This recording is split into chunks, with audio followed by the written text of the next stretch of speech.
May ganun ka ba?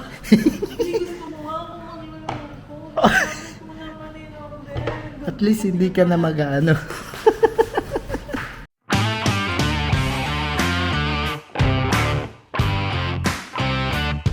So yun guys, welcome back to my YouTube channel. Ang oras natin is 8:01 PM, March 16, 2026. Ano na nga ba ang balita or update dito sa may Doha, Qatar? As of now po, masasabi ko, napaka-safe ng bansa. Sa city, wala namang apektuhan, walang bumagsak na debris, walang tinamaan ng missile galing sa Iran. Para sa akin, medyo nararamdaman na namin yung tension dito sa may Middle East or sa Doha. Kasi nung last vlog ko, nagpunta pa kami ni Kim sa may Villaggio, namili pa kami. Tinignan namin kung may panic buying ba. So, wala naman. Ngayon, di ko lang alam kung ganun pa rin ba yung mararamdaman namin. Kasi nung isang araw, wala kaming na-receive na alert na may missile na parating. Ngayon, meron kaming na-receive na 2 beses. So yun guys, mayroon din akong napanood sa may Doha News. Hindi ito fake news ha. Ito is galing sa source talaga ng Doha Facebook page. Ito yung nagsasalita yung mga ministry ng Doha. So, hindi ito haka-haka lang kasi nandito ako. These attacks have targeted our LNG facilities in Ras Laffan. They have targeted the industrial complex in Said. They have targeted the airport, Hamad International Airport. They have targeted, as I said, residential areas. And I find it very difficult to even respond to what Mr. Araqchi said in the light that these attacks are ongoing every day. So yun guys, napanood nyo na. Bihira lang din ako mag comment, mag-share ng video kung ano man yung nasasabi ko or nakikita ko. Kasi mahirap po talaga dito sa Middle East guys. Kapag nag-share ka ng video ng ganito at pag nahuli ka ng authority, makukulong ka talaga. No? So mag-ingat po tayo. Sa may Dubai, alam ko may nahuli na iba-ibang lahi, pero may nakita akong Pilipino na nahuli dahil sa pagkakalat ng fake news or mga pinag-share sa mga Facebook, ganun. Para sa akin naman guys, siguro kung gusto nyo mag-post sa Facebook ng may mga missile na ganito, kung nasa Middle East man kayo, lagyan nyo na lang ng caption na ingat kayo lahat. Huwag nyo nang lalagyan ng kung ano-ano galing sa Iran, galing sa ganito, tinamaan yung ganito, ganyan, maraming sibig. Huwag nyo nang lagyan. Lagay nyo na lang, ingat. Yun lang, diba? Masasabi ko lang is 100% safe kami dito sa may Doha, March 16, 2026. So may papakita rin akong video. Ito is galing naman sa Qatar mismo.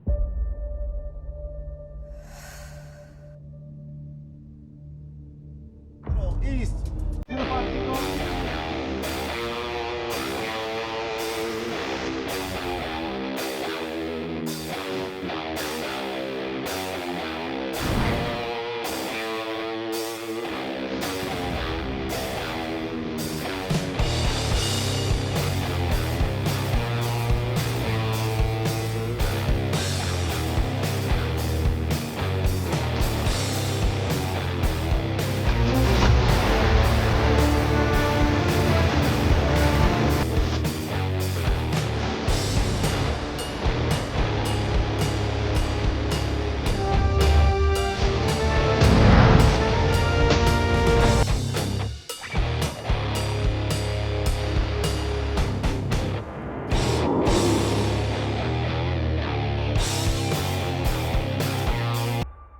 So yun lang guys, ingat ulit tayo dito sa Middle East, hindi lang sa Qatar, Saudi, Kuwait, Bahrain, Oman, UAE, Egypt, Israel, Jordan. Ingat po tayo. So matitigil din to kasi wala namang patutunguhan tong gera na to. So yun lang guys. So yun guys, for today's vlog, ang gagawin natin, ayun, nag-share lang ako naman ng aming lagay or status dito sa Doha, Qatar, ano. So ngayon, wala naman, di lang kami nakalabas ni Kim ng day off namin kahapon. So usually lumalabas kami, no. So ngayon, nagki-crave si Kim ngayon ng empanada. So kagabi pa siya nagki-crave ng empanada at kagabi niya pa rin gustong bumili ng palabok. So ngayon, meron na akong palabok na binili. Ano? Tignan nyo. So, ito po ay galing sa Flamingo. So, ito guys ay empanada. Tapos, meron tayo ditong biniling palabok. So, ayan, palabok yan. Galing yan sa Flamingo. So, in-order ko yan sa online delivery sa Talabat. Kasi si Kim po is gustong mag-order ng ganito. Karaan pa siya nag-crave. Actually, nag-send nga siya sa akin ng message kung saan ba kukuha ng empanada. Tignan mo yung message. So yun guys, tignan nyo ha. Tignan mo ang aming conversation. Yan. Meron pa yang sinesend na picture. Gusto ng empanada. So tinanong ko kung pupunta kami. Sabi niya, pre-order daw yan. Sabi niya, pre-order lang yan sa FB sa mga gumagawa. Pero ang hindi niya alam, umorder na ako. Kanina pa yan nandyan. Na-deliver na yun sa akin. So guys, tingnan nyo ha. Etong si Kim, mainitin ang ulo kapag nagdodota ako tapos wala pa akong nilutong pagkain or ulam pag galing niya sa trabaho. So hindi niya alam, itatago ko tong empanada na yan at saka palabok dun sa microwave. Para kunyari, naglalaro ako ng Dota, hindi pa ako nakapagluto. So yun guys, oras natin is 11:43 PM. Yan na. So hindi pa tayo nakapagluto kasi kakatapos lang natin mag-Dota. Magagalit yun si Kim pagdating na wala pa tayo niluluto. Tingnan natin yung reaction. So yun guys, yung binili nating empanada at saka palabok, tinago natin dun sa may kitchen. So yung nasa oven ngayon is ito. Yan, yung ulam namin kagabing chicken wings, buffalo. So sasabihin ko na lang sa kanya na ito na lang ulamin natin. Yan, nandito na si Kim. So parating na yan mamaya-maya dyan sa may kwarto. Kunyari nagdodota tayo. Bye!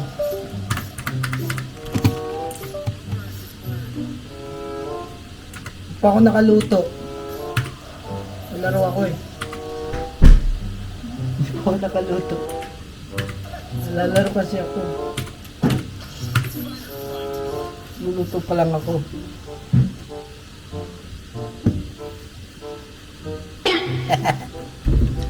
Luto ka na doon. Eh? Mainit yung ulo niya kasi hindi pa ako kaluto. Ano? Ano? Hala? Gugutom. Ano ba kasi lulutuin ko? Painit ko na lang yung ulam. Kagabi. No? Hindi sumasagot. Itlog na lang? Ano pa? Kunyari hindi galit kasi nakablog ako. Lagi akong masama doon. Talagang ano.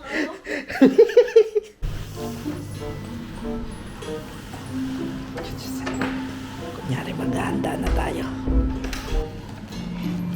Ito nang binili natin. Yung banana.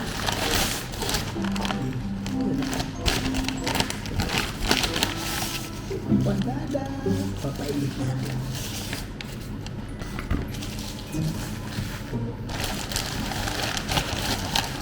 Dalawa po. Yung isa. Kain tayo? Boy. Kain na. Itlog? Itlog. So ito yung ulam namin. Yan, yung ulam namin kagabi. Buffalo wings. Tara, kain tayo. Wala po kami May ganun ka ba? Hindi gusto mo nga kung ano yung ko. Bakit mo naman in-order? At least hindi ka na mag-ano. So, empanada kami guys. Gustong gusto niya yung empanada, nakikita sa Facebook. Oh, yan. Meron ba doon? Empanada, oo. Kain na. Oh.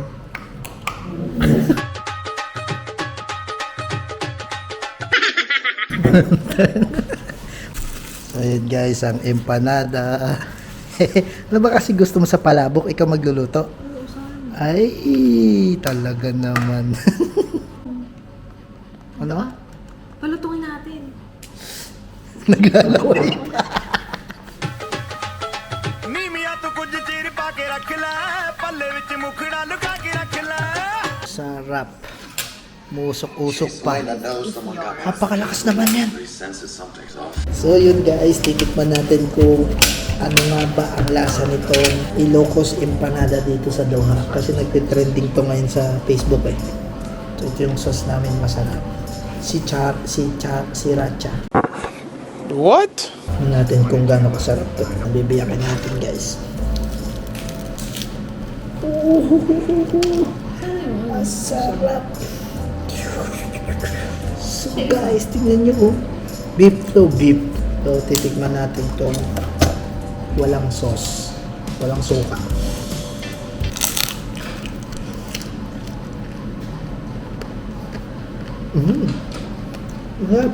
Kaya pala laging sold out to. So ito naman yung nice sauce.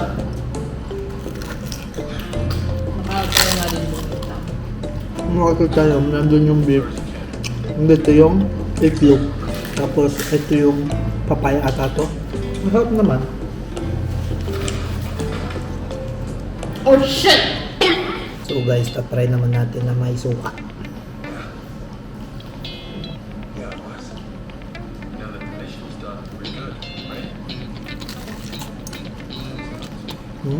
Puro-puro yung itlog ayun no. So pwede kayong bumili sa may Facebook, may mga gumagawa ng ganito. O kaya mag-order kayo sa online. Sa Talabat meron doon. 15 real lang to, isa. So yun guys, ito yung ating palabok. So ang sahog niya is itlog, hipon, chicharon, manok to. Kasi bawal magbenta ng chicharon bawi dito. So manok yung sahog niya. Tignan natin kung masarap. Dapat nagprito ka ng antala. Hindi, oo. May antala nga pala kami. Yung balat ng baboy na piniprito, kapag pinirito mo magiging siyang chicharon. Natin tong ating palabok. Normal. Okay lang. So si Kim, sa susunod siya magluluto ng palabok. So kasi nagki-crave lang siya. Nag-crave ka lang kasi kaya bumili ako. Thank you. Sarap ba? O, tikman ulit natin ang lasa nito.